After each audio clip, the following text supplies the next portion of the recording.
As season 1 of my podcast has come to an end, there's some things I wish I knew before starting a podcast. Number one being time management. I work a full-time job and I was spreading myself too thin by making myself available way too much.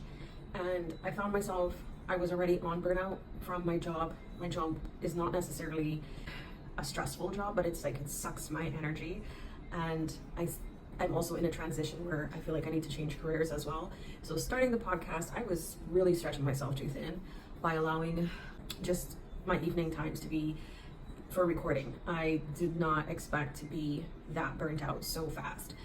It took me about a month to learn that I needed to slow down and only make myself available for recording on certain days and clear out my calendar because my fitness and health started to take a toll. I did not have the energy to do the things that make me me and make me healthy. So definitely, if you're starting a podcast, be mindful of the time that you have. It's exciting to want to go out there and speak to people and then promote your podcast and everything, but I'm a one-person show. I am my producer, my editor, my marketer, everything. And if you're in the same boat like me, just be mindful with your time and don't feel like you have to force yourself to do everything. Recording once a week is fine. I know a guy who only records his podcast once a month. Start off slowly. Do what you can for you. The second one that I had to learn very fast was perfectionism.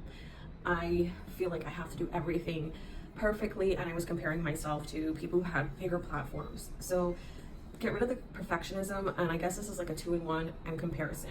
Don't compare yourself with another podcaster. It just doesn't make sense, and it will make you feel, when you do compare and try to do everything perfect, one, doing everything perfect, you'll never learn from it.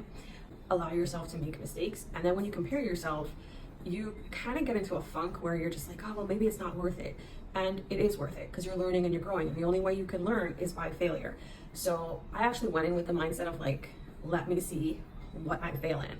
Let me see, when I look back on videos or my editing and stuff like that, how can I improve? So now I don't like watch anything that I do and be like, I should have done that better. I'm like, oh, okay, I can improve. So it's like a different mindset shift, And the third one was the biggest one I learned at the ending of having a few guests coming on, when I sent out a thread and I got like an overwhelming amount of responses. And yes, over 6 people responded, and it is overwhelming when it's just one person running the show. However, I learned branding. Branding came afterwards for me, of how I wanted to present myself, who I wanted on my show, that sort of stuff. So for me, down to like the last 3 weeks of my podcast, I decided, okay, I needed to get serious on branding and be intentional.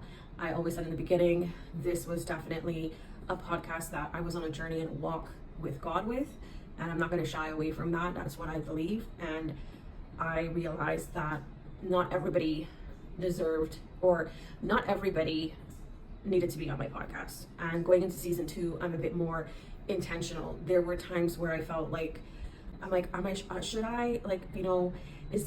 doing the right thing? And so far, season 1, all the guests I've had, they've been great, and they're all spreading, positivity and spreading the awareness of whether it was mental health or sobriety or just giving us great tips. But moving into season 2, I want to be more intentional.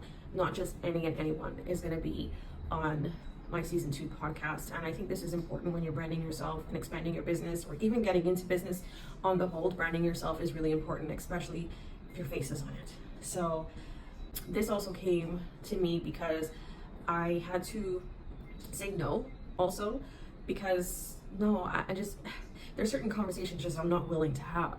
It's just like certain books that I'm just not willing to read. But yeah, that's what I learned in a nutshell for season 1.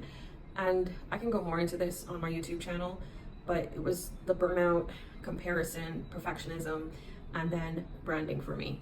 But yeah, I hope this helps. Bye.